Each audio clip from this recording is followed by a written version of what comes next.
कहता हूं कि एक क्लर्क की नौकरी पाने के लिए एक ऑफिस का मात्र उसके पास भार होता है, तो वो जो है सो इतनी बड़ी बड़ी परीक्षाएं ली जाती है। और एक विधायक जो है सो अंगूठा छाप क्रिमिनल बदमाश, जो कि हम धन के बदौलत, राक्षसी प्रवृत्ति के बदौलत, हथियार के बदौलत वोट जीत करके वो हमारा शासक बनता है और हम वहाँ पर पंगु बन के उसके यहाँ दया की भीख मांगते हैं। ये क्यों, ऐसा क्यों है? हमसे विकसित देश जो अभी बन चुका है वहाँ ईवीएम हटा दिया गया है, वहाँ भी बैलेट चल रहा है। यहाँ ईवीएम करके माने हमारे लोकतंत्र के मुंह पर टेप साट दिया गया है। टेप माने कुछ नहीं बोलो।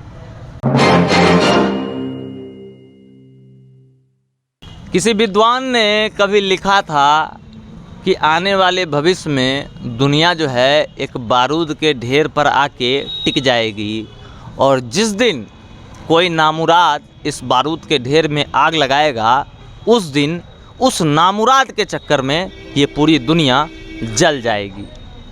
आज रविवार है, अक्सर ऐसा नहीं होता है कि बेगूसराय के धरना स्थल पर कोई भी पार्टी या कोई भी समुदाय के लोग रविवार को अनशन करें, पर मेरे पीछे छोटा सा ये बैनर देख रहे होंगे, प्रोटेस्ट ब्लॉक इंडिया PBI का बैनर है। इसके नीचे इनके कार्यकर्ता हैं और ये आज एक दिवसीय धरना कर रहे हैं रूस और यूक्रेन के बीच जो युद्ध चल रहा है उसको अविलंब स्थगित करने के लिए।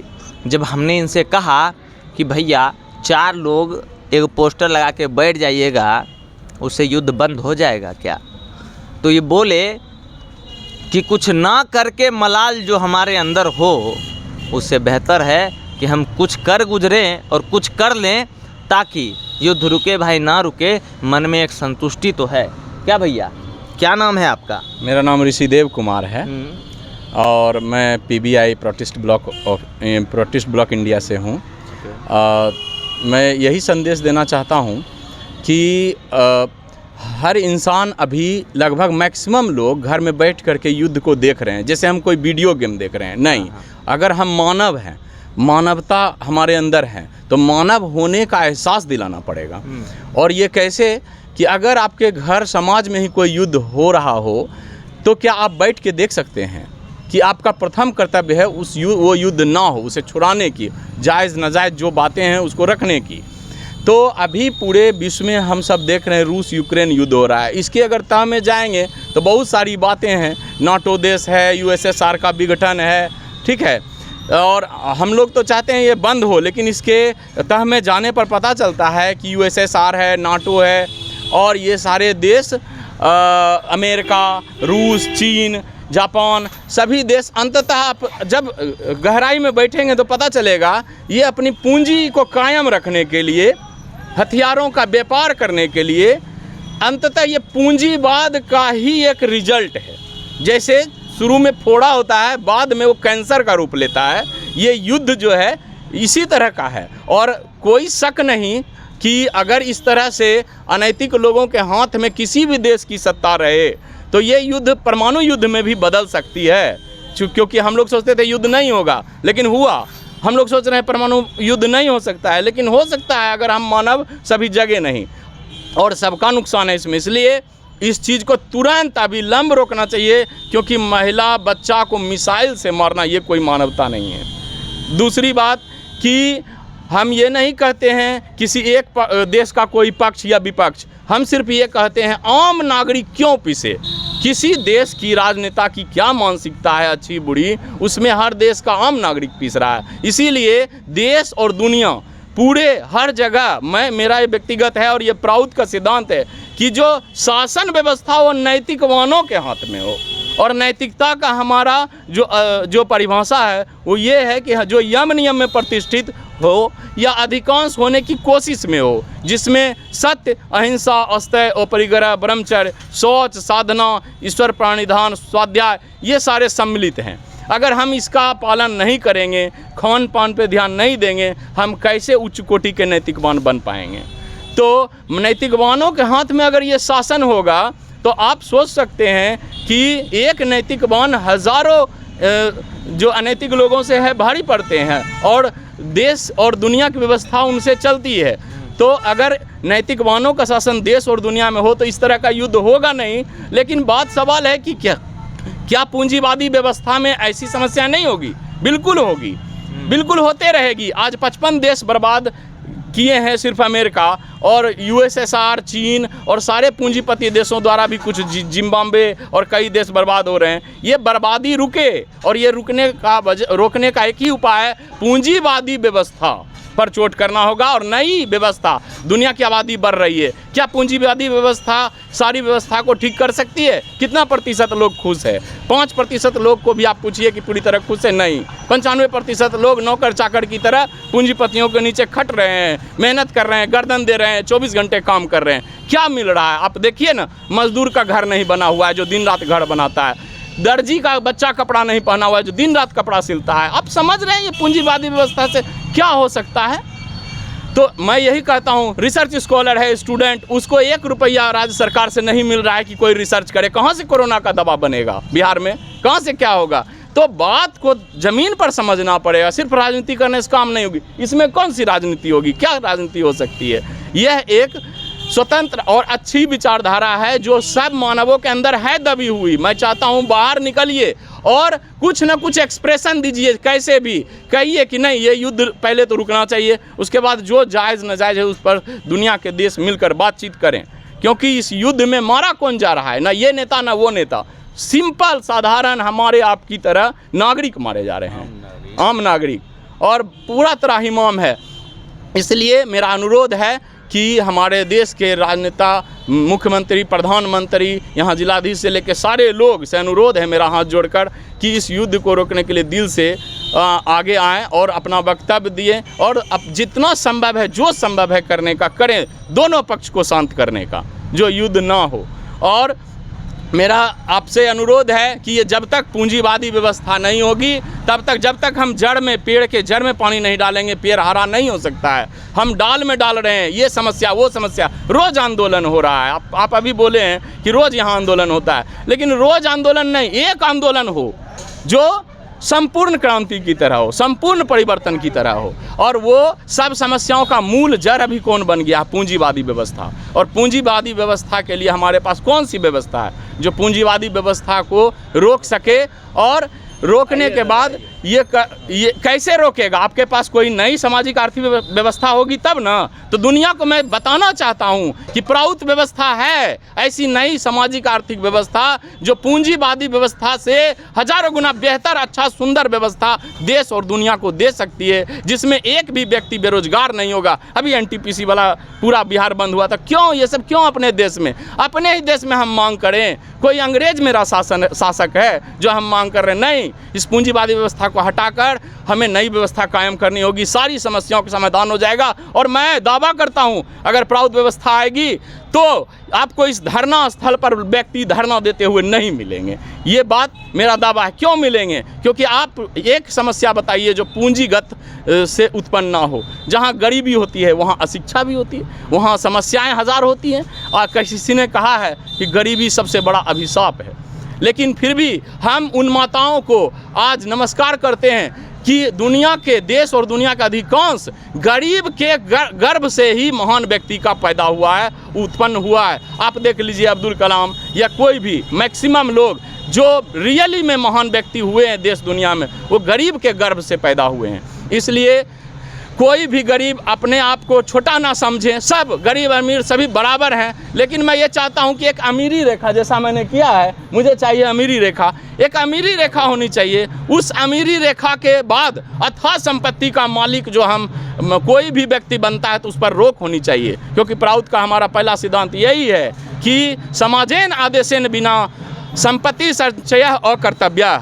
समाज के आदेश के बिना आप अथाह संपत्ति संचय करके जो है विजय माल्या बन जाइएगा और पैसा ले करके और लोन लेके देश से भाग जाइएगा दूसरे देश में। ऐसा हजार लोग अगर कर दे तो ये देश तो श्रीलंका की तरह कंगाल हो जाएगा। कितना दिन लगेगा कंगाल होने में? दूसरी बात कि अभी इस युद्ध का बहुत सारा परिप्रेक्ष्य हो रहा है, जैसे चीन ताइवान का भी मैटर हो रहा है, हमारा देश भी नज़दीक है। अगर परमात्मा ना करे, अगर ऐसा हो कि कभी इसमें युद्ध हो जाए तो हमें भी सावधान, गंगा के इस पार जितना इलाका है सबको रहना चाहिए और सबल रहना चाहिए क्या मैं जनता से पूछता हूँ कि समस्या बहुत हैं, समस्या सारे नेता बताते हैं, मैं चाहता हूँ अब समाधान पर बात हो। और समाधान क्या है? समस्या है पूंजीवाद, समाधान है उसका नई सामाजिक आर्थिक व्यवस्था प्राउत को जानिए, पढ़िए। हम लोग मैगजीन भी निकालते हैं, आप देख सकते हैं पूरी दुनिया में 200 देश में हम लोग इसका प्रचार कर रहे हैं कि प्राउत व्यवस्था किसी तरह है, इसके लिए कई लोग बलिदान कर रहे हैं, क्या नहीं कर रहे हैं। लेकिन दुनिया जब इसको आज न कल मानेगी, हर चीज़ का एक वक्त होता है, वो वक्त आएगा जब दुनिया कहेगी। कई सारे देश में कहा जाने लगा है कि हाँ, पूंजीवादी व्यवस्था का बेहतर विकल्प, जब हमारा आबादी बढ़ेगा तो पूंजीवादी व्यवस्था चला नहीं पा रही है, सबको नौकरी भी नहीं दे पा रही है, सबको ज़मीन नहीं, कल भूमिहीन आंदोलन हुआ। तो ये सब रोज़ ना हो, उसके लिए न्यायपूर्ण वितरण, रेशनल डिस्ट्रीब्यूशन बहुत ज़रूरी है करने की। ये प्राउत व्यवस्था ऐसा है जो रेशनल डिस्ट्रीब्यूशन की बात करता है।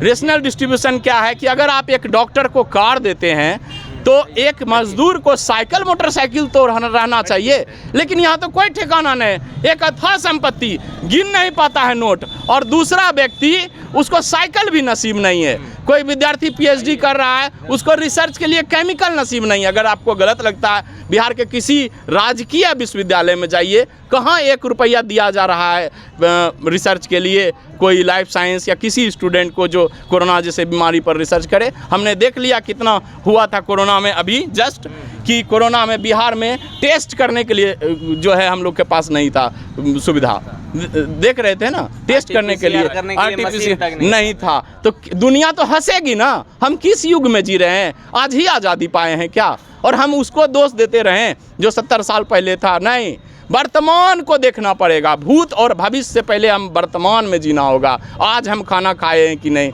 कल खाना क्या होगा, कल क्या खाए वो नहीं, आज क्या है खाना। फिलहाल मैं आपको ये बता दूं कि मैं इसमें लिखा नहीं, लेकिन मैं इस रूस यूक्रेन युद्ध के उपलक्ष्य में मैं दुखी हूँ बहुत। महिलाओं बच्चों पर मिसाइल से जो अटैक हो रहा है, एक बच्चा आप देखें पोलैंड की ओर जा रहा है, उसका भी मैंने फ़ोटो लगाया है। माँ बाप इसके बारूद में उड़ चुके हैं और मृत्यु हो चुके हैं, और बच्चा रोता हुआ हाथ में चॉकलेट और ये ले करके अकेले अपना बॉर्डर पार कर रहे हैं यूक्रेन से पोलैंड की ओर। मुझे ये देखकर बहुत ही भावुकता आया और मुझे लगा नहीं, कुछ करना चाहिए। और सबसे अनुरोध है, सब लोग देख रहे हैं, सब लोग अपना परिचय दें। और अगर आप सब घर से निकल कर कहीं जहां आपको सुविधा मिले, जैसे मिले वैसे अगर करना शुरू कर दे तो वास्तव में दबाव पड़ेगा, क्योंकि हमारा मित्र राष्ट्र ही रहा है हमेशा रूस, और हम लोगों की ही बात सबसे ज़्यादा मानेगा, वो सबसे ज़्यादा वो मानेंगे। और हम लोग का कर्तव्य है इस युद्ध को होने से जितना जल्दी हो रोकें, क्योंकि इस युद्ध से किसी का भला नहीं हो सकता है, सिर्फ कुछ पूंजीपतियों का भला हो सकता है। वो हथियार बेचकर पूंजी कमा सकते हैं, बाकी 99.99% लोगों का दुनिया में नुकसान ही नुकसान है। हो सकता है कुछ राजनेता का अहंकार इससे बढ़ रहा होगा और युद्ध कर रहे होंगे, लेकिन इस पर हमें आज जैसे हमें सुनने को मिला कि कई देश में आज घोषणा कर रहे हैं कि मैं ही रहूँगा अगला राष्ट्रपति। अरे ये कैसी बात है? ये सब चीज़ों को थोड़ा सोचने वाली बात है। दूसरा चीज़ कि हमारे ही देश में देखिए, हर जगह हमारा देश में साइंस टेक्नोलॉजी अभी और आगे जाएगी, फिर भी हमारे देश में हर जगह ईवीएम। क्यों ईवीएम भाई? हमसे विकसित देश जो अभी बन चुका है वहाँ ईवीएम हटा दिया गया है, बैलेट चल रहा है। यहाँ ईवीएम करके माने हमारे लोकतंत्र के मुँह पर टेप साट दिया गया है।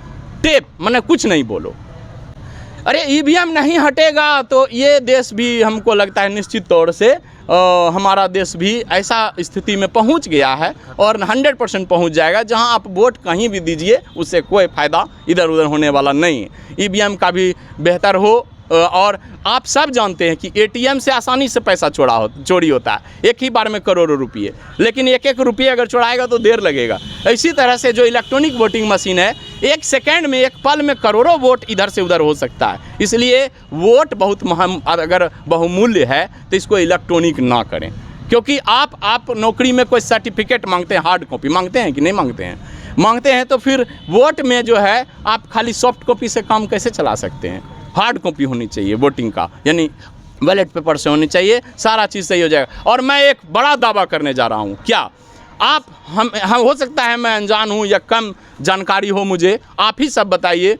भारत का कोई राज्य है जहाँ की केंद्र शासित प्रदेश अभी केंद्र का शासन नहीं है, और वो मतलब जहाँ जो राज्य मान लीजिए यूपी है, मैं किसी एक पार्टी की बात नहीं कर रहा हूँ, यूपी है, बिहार है, जहाँ बीजेपी ना हो और बीजेपी जीत रही हो, या जहाँ बीजेपी है वहाँ ईवीएम से वोट हुआ हो और वो हार गई हो, बताइए मुझे तो जानकारी नहीं, अगर एक आध गो हो तो बताइए, लेकिन बहुत कम चांस है। जहाँ जहाँ अभी बीजेपी है वहाँ देख रहे हैं कि ईवीएम से वोट कराने के लिए वो लोग उतावला है, क्योंकि उसी से घोटाला संभव है, और वहाँ वो आसानी से जीत रहा है।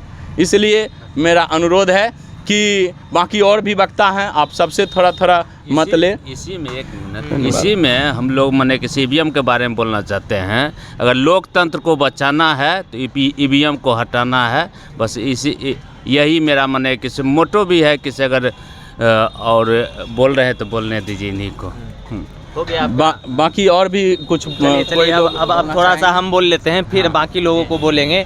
ये फिलहाल जो ये भाई साहब बोल रहे हैं, ये एक सामाजिक कार्यकर्ता हैं और किसी एक विशेष इनका कोई यूनिट है जो आप ऊपर देख रहे होंगे, पीबीआई है इनका, उसी के समर्थित में यहाँ ये बैठे हैं और बहुत तरह के मुद्दे खोल कर रख रहे हैं पब्लिक के बीच में, चाहे वो ईवीएम हो, चाहे वो रसिया यूक्रेन का युद्ध हो, चाहे वो पूंजीवादी व्यवस्था हो, चाहे पूंजीवादी व्यवस्था का कोई एक दायरा नहीं है। जिस तरीके से इनके ऊपर लिखा हुआ है मुझे चाहिए अमीरी रेखा, तो जैसे गरीबी रेखा होता है तो एक अमीरी रेखा भी होना चाहिए ना भाई, तो अमीरी रेखा हमारे यहाँ नहीं होता है क्या सर? इसी सब के विरोध में है ना, रेखा होना चाहिए। ऐसा ना हो कि एक ही आदमी के पास भारत की सारी संपत्ति आ जाए और हम लोग नौकर चाकर बन के रहें और वो विजय माल्या टाइप का बन के देश से पैसा लेके भाग जाए और हमारा भारत देश कंगाल हो जाए। न्यूयॉर्क के स्ट्रीट में जाके फ्लैट खरीद ले और वहीं रहे, हिंदुस्तान की सरकार से कोई मतलब नहीं विजय माल्या है ना। और हमारे साथ दादा हैं। दादा क्यों बैठे हैं यहाँ? हम लोग protest block of India PBI के तहत हैं। अच्छा। और हमारी जो मांग है, हमारी जो व्यवस्था है, हम इस व्यवस्था के खिलाफ बैठे हैं कि ये व्यवस्था हमको दिन प्रतिदिन गरीब ही बनाती जाएगी, भिखमंगा बनाती जाएगी। हम कभी भी अपने स्वतंत्र ज़िंदगी की कल्पना नहीं कर सकते हैं। हमारे यहाँ की व्यवस्था इतनी ख़राब व्यवस्था है कि एक कलर की नौकरी पाने के लिए तरह तरह की बड़ी बड़ी परीक्षाएं ली जाती है, लेकिन हमारे यहाँ जो बड़े बड़े राजनेता बैठे हैं, जो देश को चला रहे हैं, स्टेट को चला रहे हैं, ज़िला को चला रहे हैं, उनके लिए किसी डिग्री की ज़रूरत नहीं है। कितनी बड़ी विडंबना है हमारे देश में। इस देश में जब तक ये परिवर्तन नहीं आएगा तब तक हम लोग कुछ भी नहीं कर सकते हैं। ना अच्छे समाजवादी व्यवस्था का कल्पना कर सकते हैं, ना हम स्वतंत्र होने की कल्पना कर सकते हैं। हम आज़ाद होके भी हम लोग गुलाम हैं। हिंदुस्तान के संविधान में लिखा हुआ है कि नेता और राजनेता बनने के लिए पढ़ा लिखा होना जरूरी नहीं है, सामाजिक संवेदना उनके अंदर होनी चाहिए, सामाजिक समझ उनके अंदर होनी चाहिए, ये हमारा तो वो राजनेता गलत है सर। ये हमारा संविधान गलत है। संविधान में भी संशोधन की गुंजाइश है और उसका संशोधन होना चाहिए, क्योंकि मैं कहता हूं कि एक क्लर्क की नौकरी पाने के लिए एक ऑफिस का मात्र उसके पास भार होता है, तो वो जो है सो इतनी बड़ी बड़ी परीक्षाएं ली जाती है। और एक विधायक जो है सो अंगूठा छाप क्रिमिनल बदमाश, जो कि हम धन के बदौलत, राक्षसी प्रवृत्ति के बदौलत, हथियार के बदौलत वोट जीत करके वो हमारा शासक बनता है और हम वहाँ पर पंगु बन के उसके यहाँ दया की भीख मांगते हैं। ये क्यों, ऐसा क्यों है? हमारी ये protest block of India PBI जो है जिसके खिलाफ है, और हमारा भी एक कुछ संविधान है, हमारा भी कुछ नियम है, हमारी प्रौत पुस्तिका है जिसमें कि हमारा संविधान लिखा हुआ है। उसको जानिए, देखिए, तब हम लोग के बारे में समीक्षा कर सकते हैं। तो ये जो है, ये जो बात कर रहे हैं, ये बहुत बड़ी क्रांति की बात कर रहे हैं। जो हमारे दर्शक सुन रहे हैं, इनको आपको भी समझ आ रहा होगा कि मूलभूत जो चीज़ें हैं जिनको बदलने की आवश्यकता है हमारे समाज में, क्योंकि देश की आज़ादी को 75 साल हो गए और अंग्रेज़ तो चले गए, पर उनकी जो शासन पद्धति, शासन प्रणाली थे, वो आज भी उसी तरीके से काम कर रही है। सिर्फ उस पर हिंदुस्तान की जनता, हिंदुस्तान के नेता बैठे हैं, ठीक है। तो ये बहुत बड़ी क्रांति की बात है। अगर आपको ये तमाम चीज़ें अच्छी लगी हो तो आप इसको शेयर ज़रूर कीजिएगा अपने फैमिली के साथ, अपने दोस्तों के साथ, और हमारे चैनल को सब्सक्राइब भी कर लीजिएगा, क्योंकि इतनी बेहतरीन तरह की चीज़ें सिर्फ आपको न्यूज़ हॉल पे ही देखने को मिलेगी। खैर, अभी ये संघर्ष में है, संघर्षरत हैं और यहीं पे बने हुए हैं। और ये आज भर ही चलेगा ना आपका? हाँ, 1 दिवसीय अभी हम लिए हैं। 1 दिवसीय। हाँ, बोले हैं, हाँ सूचना दिए हैं, 1 दिवसीय। आप अपने संगठन के बारे में छोटा सा परिचय दीजिए बस। देखिए, हमारा संगठन एक आध्यात्मिक सोशियो इकोनॉमिक सिस्टम प्राउत दिए हैं दार्शनिक प्रभात रंजन सरकार जी के द्वारा, और ये जो है इसमें बहुत सारे नियमों का पालन करना पहला चीज़ है। अगर हम भी नहीं पालन करेंगे तो हमें भी बैक किया जाएगा, ये चीज़ है। और दूसरी चीज़, यहाँ पद प्रतिष्ठा पैसा से आगे इंसान नहीं बढ़ सकता है। आज लोग पद प्रतिष्ठा और पैसा, जिसको हमारे संस्था ने विष्टा के समान माने मल के समान बताया है, पद प्रतिष्ठा पैसा के चक्कर में पड़ के लोग जो है अहंकार में पड़ जाते हैं और गलत दिशा में चले जाते हैं। इसीलिए हमारा देश, अगर आप देखिए ना, गौतम बुद्ध अगर चाहते कि पद प्रतिष्ठा पैसा में रहे तो वो जो है सिद्धार्थ रहते, अपना गद्दी संभालते, लेकिन वही पद प्रतिष्ठा पैसा छोड़ करके जब आम लोगों के बीच आए तो बुद्ध बने सिद्धार्थ से। तो कहने का मतलब है कि सिद्ध पद प्रतिष्ठा पैसा से इंसान का कोई लेना देना नहीं है, इंसानियत उससे अलग है।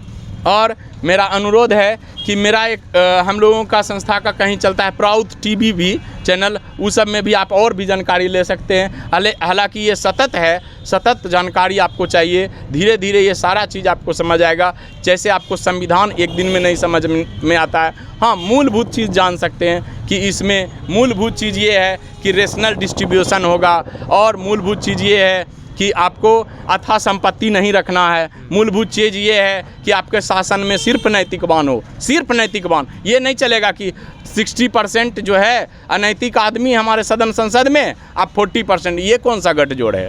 ठीक है, 40% ईमानदार, ये नहीं, 100% ईमानदार आदमी चाहिए, और नहीं तो तुरंत बैक टू पवेलियन हो। चलिए, धन्यवाद। ठीक है, तो हमारे जो दर्शक देख रहे थे, तो अगर आपको ये चीज़ें अच्छी लगी तो इसको शेयर कर दीजिएगा और हमारा चैनल सब्सक्राइब फॉलो कर लीजिएगा। ठीक है, आप लगातार बने रहिए, हम ऐसे इंटरेस्टिंग खबर लेकर आपके सामने आते रहेंगे। धन्यवाद।